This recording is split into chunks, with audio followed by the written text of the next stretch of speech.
नमस्कार दोस्तों, स्वागत है आपका रोशन सा स्टडी पॉइंट में। आज हम कक्षा 11 के होम साइंस के प्रथम अध्याय का अध्ययन करने जा रहे हैं, जिसका शीर्षक है ग्रह विज्ञान का अर्थ एवं उसके क्षेत्र। आज की इस वीडियो में हम ग्रह विज्ञान का अर्थ, उसके उद्देश्य तथा उसके क्षेत्रों के बारे में जानेंगे। आइए वीडियो को स्टार्ट करते हैं। सबसे पहले हम ग्रह विज्ञान का अर्थ समझते हैं। ग्रह विज्ञान का शाब्दिक अर्थ है घर से संबंधित विज्ञान, यानी कि घर से संबंधित विज्ञान को ग्रह विज्ञान कहते हैं। ग्रह विज्ञान शब्द ग्रह और विज्ञान शब्दों के मेल से बना है। ग्रह शब्द का तात्पर्य उस स्थान से है जहां हम परिवार सहित रहते हैं, और विज्ञान का अर्थ है उस ज्ञान से जो वास्तविकता के सिद्धांतों और नियमों पर आधारित है। तो इस प्रकार ग्रह विज्ञान का अर्थ हुआ कि ऐसा स्थान जहां हम रहते हैं और जिन सिद्धांतों और नियमों पर आधारित जो ज्ञान को हम प्रयोग में लाते हैं, उसे हम ग्रह विज्ञान कहते हैं। अब हम बात करते हैं ग्रह विज्ञान विषय में कला तथा विज्ञान का संगम, यानी कि जो ग्रह विज्ञान विषय है उसमें कला और विज्ञान का जो संगम है, जो मेल मिलाप है, वो हमें दिखाई देता है। उदाहरण के लिए जो आहार और पोषण संबंधी जो एक उपशाखा है, उसमें पोषण तत्वों की संरचना, उनकी दैनिक आवश्यकता और उनकी कमी से होने वाले रोगों का जो अध्ययन है वो विज्ञान के अंतर्गत आता है। परंतु भोजन को किस आकर्षक ढंग से पकाया जाए, परोसा जाए और उसका अध्ययन कला के अंतर्गत आता है। यानी कि जो पोषण संबंधी जो ज्ञान है और उससे संबंधी जो होने वाले जो रोग हैं, उनका जो अध्ययन है वो किसके विज्ञान के अंतर्गत आता है। जबकि भोजन को कैसे आकर्षक ढंग से पकाया जाए, उसको कैसे परोसा जाए, उसकी कैसे सजावट की जाए, वो कला के अंतर्गत आता है। तो हुए ना वो दोनों एक दूसरे का, दोनों का संगम मिले हुए। अब हम बात करते हैं एक और उदाहरण की। उदाहरण के लिए घर की देखरेख सजावट कला का विषय, यानी कि जब हम घर की सजावट करते हैं तो वो कला के अंतर्गत आता है। परंतु जब हमारा घर का निर्माण होता है, उसमें जो प्रयुक्त कला और जो डिज़ाइन होते हैं, कि जो सिद्धांत होते हैं, वो विज्ञान के अंतर्गत आते हैं। तो इसका मतलब क्या हुआ कि जो कला और जो विज्ञान है, उनका जो संगम है वो हमें ग्रह विज्ञान में दिखाई देता है। अब हम बात करते हैं ग्रह विज्ञान शिक्षा के उद्देश्य की, जिसका पहला उद्देश्य है विद्यार्थियों के वृद्धि एवं विकास संबंधी ज्ञान को अर्जित कराना। यानी कि जो विद्यार्थी हैं उनको वृद्धि और विकास संबंधी ज्ञान अर्जित कराना। दूसरा, सीमित साधनों के उचित व्यवस्थापन के कौशल का विकास करना। विद्यार्थियों को एक सतर्क और जागरूक उपभोक्ता बनाना। चौथा, विद्यार्थियों को रहन सहन पोषण संबंधी ज्ञान द्वारा रोगों की रोकथाम और उपचारात्मक व्यवस्था की जानकारी देना। पांचवा, विद्यार्थियों में स्वास्थ्य संबंधी आहार संबंधी आदतों का विकास करना। पांचवा, विद्यार्थियों में स्वास्थ्य आहार संबंधी आदतों का विकास करना। छठा, विद्यार्थियों को वस्त्र परिधान के चयन एवं सुरक्षा संबंधी ज्ञान प्रदान करना। यानी कि जो विद्यार्थी हैं उनको वस्त्र परिधान के चयन और सुरक्षा संबंधी ज्ञान प्रदान करना। तो ये ग्रह विज्ञान शिक्षा के मुख्य उद्देश्य हैं। अब हम बात करते हैं ग्रह विज्ञान का महत्व। ग्रह विज्ञान व्यक्ति के संपूर्ण विकास में सहायक होता है। यानी कि जो ग्रह विज्ञान है, ग्रह विज्ञान के अध्ययन द्वारा अर्जित ज्ञान व्यक्ति के संपूर्ण विकास, जैसे कि शारीरिक, मानसिक, मनोवैज्ञानिक एवं सामाजिक विकास में सहायक होता है। और जिसका पूर्ण रूप से विकास हो चुका हो, वही तो समाज और देश की उन्नति में अपना योगदान दे सकता है। इसके अतिरिक्त विभिन्न साधनों की सीमितता तथा उनके उचित उपयोग के ज्ञान की प्राप्ति, यानी कि गृह विज्ञान के अध्ययन द्वारा व्यक्ति को विभिन्न साधनों की सीमितता तथा उनके उचित उपयोग की आवश्यकता का बोध होता है। साधनों का समय तथा श्रम बचाओ यंत्रों के द्वारा विकास करता भी इसी विषय के अध्ययन द्वारा संभव है। यानी कि इस विषय के माध्यम से जो विद्यार्थी होते हैं, जो मनुष्य होता है, उसको इस बात की जानकारी हो जाती है कि उसे कम से कम साधनों में भी अपनी ज़रूरतों को कैसे पूरा करना है। इसके अतिरिक्त थर्ड पॉइंट, स्वास्थ्य रक्षा संबंधी ज्ञान की प्राप्ति।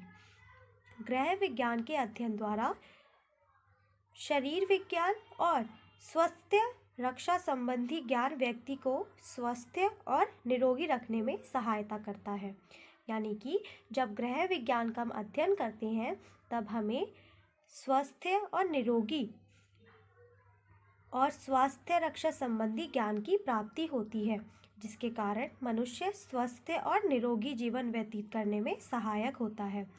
और इसके अंतर्गत व्यक्तिगत स्वच्छता, व्यायाम, विश्राम आदि के नियमों को अपने जीवन का अंग बनाना केवल इसी शिक्षा द्वारा संभव है। यानी कि गृह विज्ञान शिक्षा के माध्यम से व्यक्ति को व्यक्तिगत स्वच्छता, व्यायाम, विश्राम आदि शिक्षाएं भी मिलती हैं, जिसके कारण वो स्वस्थ और निरोगी जीवन व्यतीत करने में सहायक होता है। इसके अतिरिक्त मनुष्य को पोषण संबंधी ज्ञान की भी प्राप्ति होती है। अक्सर देखा गया है कि गरीबी से ज़्यादा पोषण संबंधी अज्ञानता कुपोषण संबंधी रोगों का मुख्य कारण है। यानी कि जो लोग हैं उनको पोषण से संबंधित जानकारी नहीं प्राप्त होती, जिसके कारण वो कुपोषण का शिकार हो जाते हैं। गृह विज्ञान के माध्यम से सभी मनुष्य को पोषण संबंधी ज्ञान की प्राप्ति होती है, जिसके कारण वे अपने आहार से उचित प्रकार के पोषण को प्राप्त करते हैं और एक अच्छे जीवन यापन करते हैं। अब बात करते हैं हम व्यवहारिक और वैज्ञानिक ज्ञान की प्राप्ति। व्यवहारिक और वैज्ञानिक ज्ञान की प्राप्ति से तात्पर्य है कि जो छात्र और जो छात्राएं हैं, यानी कि जो गृह विज्ञान के अध्ययन द्वारा छात्र और छात्राएं अच्छे भावी माता पिता बनने संबंधित व्यावहारिक और वैज्ञानिक ज्ञान की प्राप्ति करते हैं। इस ज्ञान की सहायता से जो छात्र और जो छात्राएं हैं वो अपने गृहस्थ जीवन की समस्याओं का विवेकपूर्ण ढंग से सामना कर सकते हैं। अब बात करते हैं धन व्यवस्था के ज्ञान की प्राप्ति। यानी गृह विज्ञान के माध्यम से हमें धन व्यवस्था के ज्ञान की भी प्राप्ति होती है।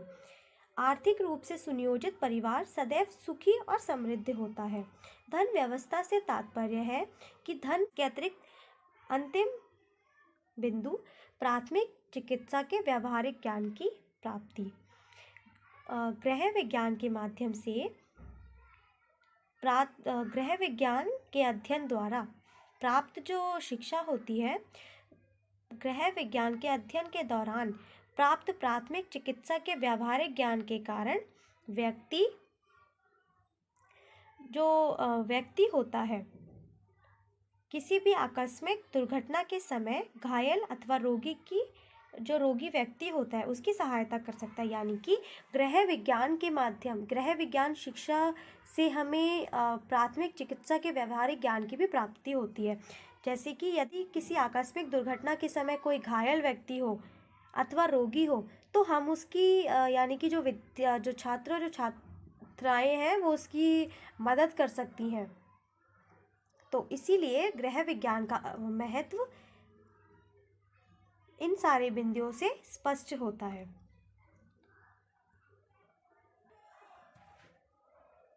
गृह विज्ञान विषय मानव जीवन के उपयोग में आने वाली सभी बातों से संबंधित होता है। इसीलिए इसमें कला, विज्ञान, समाजशास्त्र, प्राकृतिक विज्ञान, व्यावहारिक विज्ञान, मनोवैज्ञानिक विज्ञान तथा वाणिज्य आदि विषयों का समावेश होता है। इन सभी विषयों को घर में प्रयोज्य रूप से एकत्रित कर विज्ञान विषय की संरचना की गई है। गृह विज्ञान विषय को मूल रूप से निम्नलिखित 5 विषयों में विभाजित किया गया है, जिसमें पहला विषय है आहार एवं पोषण।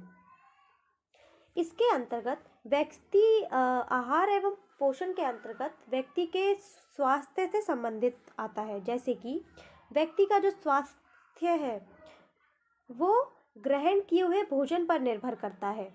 जैसे कि इस विषय के अध्ययन में पोषण की कमी से होने वाले रोग, उनकी अधिकता से होने वाले रोग आदि की जानकारी मिलती है। गृह विज्ञान विषय मानव जीवन के उपयोग में आने वाली सभी बातों से संबंधित होता है। इसमें कला, विज्ञान, समाज शास्त्र, प्राकृतिक विज्ञान आदि विषयों का समावेश होता है।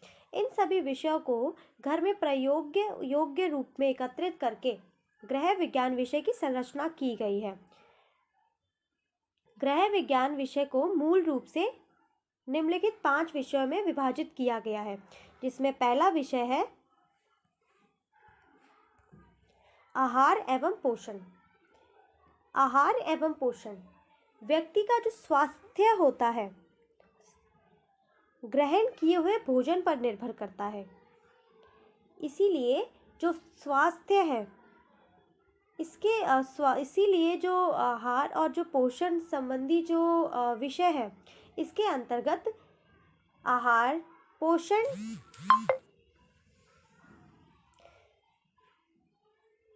आहार संरक्षण, पाक कला, गृह विज्ञान की संरचना एवं शाखाएं। अब हम बात करते हैं गृह विज्ञान की संरचना और शाखाओं के बारे में।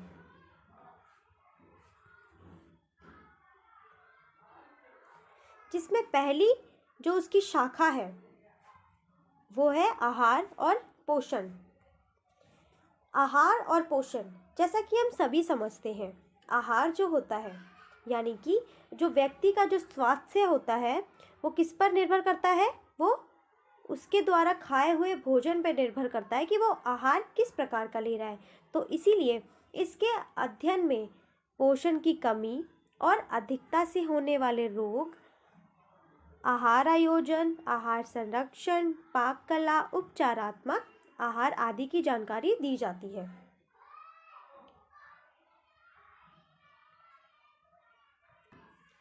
गृह विज्ञान की संरचना एवं शाखाएं। गृह विज्ञान विषय को मूल रूप से निम्नलिखित 5 विषयों में विभाजित किया गया है, जिसमें पहला है आहार एवं पोषण। व्यक्ति का स्वास्थ्य ग्रहण किए गए भोजन पर निर्भर करता है। इस विषय में आहार, पोषण की कमी से होने वाले रोग, पोषक तत्वों के कार्य, स्रोत, आहार संरक्षण, आहार आयोजन, पाक कला, उपचारात्मक आहार आदि की जानकारी दी जाती है। तो यानी कि जो आहार और पोषण संबंधी जो विषय है उसके अंतर्गत पोषण की कमी, अधिकता से होने वाले रोग, आहार नियोजन कि हमें अपना आहार किस प्रकार से लेना चाहिए, आहार संरक्षण, हमें आहार का संरक्षण कैसे करना चाहिए कि वो खराब ना हो, पाक कला यानी कि हम भोजन को किस प्रकार से पकाएं, उसकी जो कला होती है, उपचारात्मक आहार यानी कि कुछ आहार ऐसे भी होते हैं जो उपचार का भी काम करते हैं, तो आदि की जानकारी दी जाती है। ठीक है, अब हम बात करते हैं मानव विकास की। जो दूसरा विषय है वो है मानव विकास। इस विषय में सामान्य तथा विशेष बालकों के शारीरिक, मानसिक, भावनात्मक तथा सामाजिक विकास को समझा जाता है और उनका विस्तार से अध्ययन किया जाता है। अब बात करते हैं संसाधन व्यवस्था। संसाधन व्यवस्था, इस विषय में हम घर में प्रयुक्त होने वाले साधनों का सही उपयोग, उपभोक्ता शिक्षा, बजट, समय और ऊर्जा की व्यवस्था आदि की जानकारी दी जाती है। यानी कि संसाधन व्यवस्था नाम से ही जैसा कि प्रतीत हो रहा है कि संसाधन जो हमारे पास मौजूद है उनकी व्यवस्था करके उनका सही से प्रयोग करना। इसके अंतर्गत इस विषय में हम घर में प्रयुक्त होने वाले संसाधनों का सही उपयोग, उपभोक्ता शिक्षा, बजट, समय और ऊर्जा आदि की जानकारी हमें प्राप्त होती है। अब हम बात करते हैं वस्त्र और परिधान, जो कि इसका चौथा विषय है। इस विषय से विभिन्न तंतु, वस्त्र निर्माण प्रक्रिया, परिसज्जा, खरीदारी, रखरखाव तथा संग्रहण के संदर्भ में जानकारी दी जाती है। अब हम बात करते हैं चौथी शाखा की, जो है वस्त्र एवं परिधान।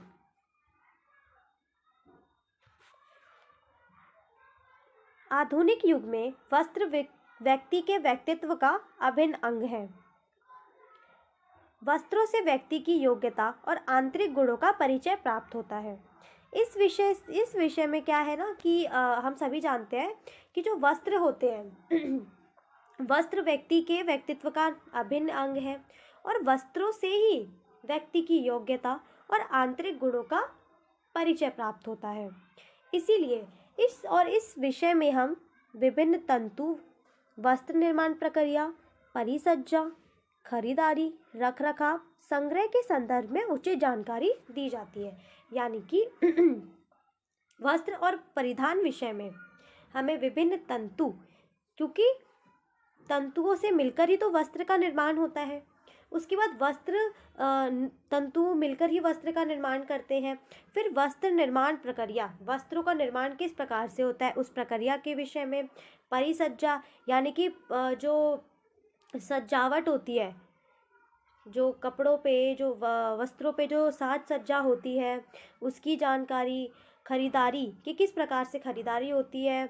रखरखाव, जो हम वस्त्र खरीदते हैं उनका रखरखाव किस प्रकार से होता है या किस तरीके से उनका रखरखाव होता है। संग्रह के संदर्भ में उचित जानकारी दी जाती है। इसके बाद बात करते हैं हम संचार एवं विस्तार की। संचार एवं विस्तार के विषय के अंतर्गत संचार एवं विस्तार विषय के अंतर्गत हम गृह विज्ञान की सभी शाखाओं द्वारा प्राप्त ज्ञान को किस प्रकार से भी संचार एवं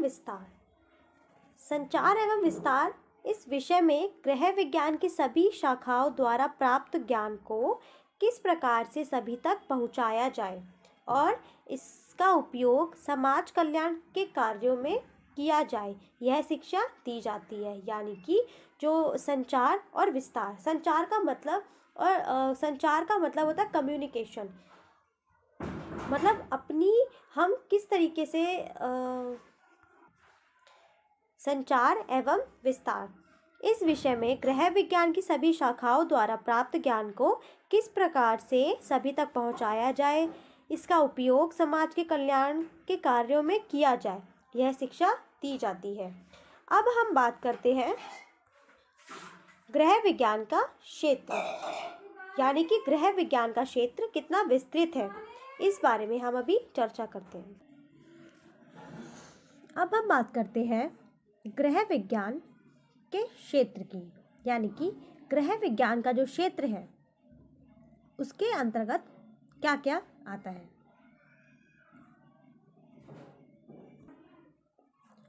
अब हम बात करते हैं गृह विज्ञान का क्षेत्र, यानी कि स्कोप ऑफ होम साइंस, कि जो गृह विज्ञान है उसका जो क्षेत्र है, यानी कि उसका जो स्कोप है वो किन किन क्षेत्रों में है। पहला है पारिवारिक संबंध, दूसरा शिक्षा, तीसरा आहार, चतुर्थ शिशु विकास, पांचवा वस्त्र और परिधान, गृह उपचार, मानवीय और धार्मिक मूल्य, साधनों की व्यवस्था।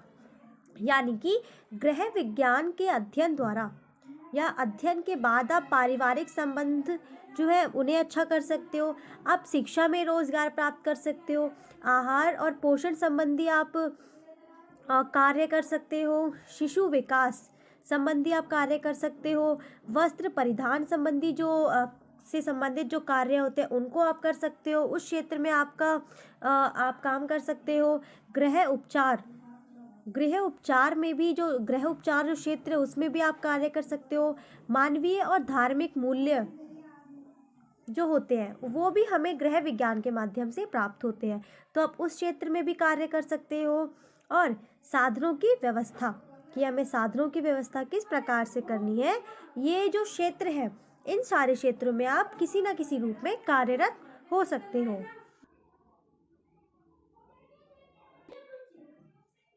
अब हम बात करते हैं गृह विज्ञान के उपरांत रोजगार संभावनाएं।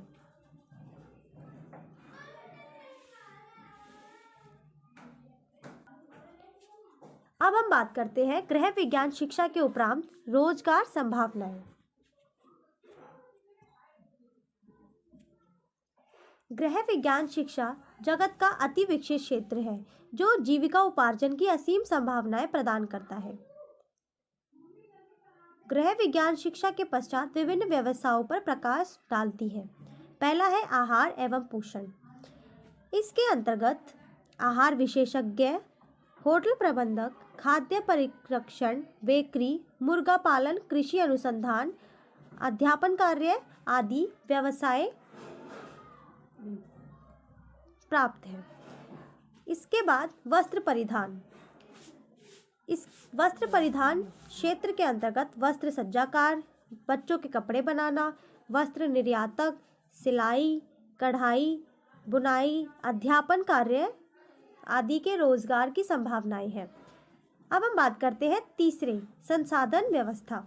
संसाधन व्यवस्था के अंतर्गत घर की सजावट, जनसंपर्क अधिकारी, कर्मचारी प्रबंधक, होटल, कार्यस्थल की आंतरिक सजावट तथा अध्यापन कार्य रोजगार संभावनाएं उपलब्ध हैं।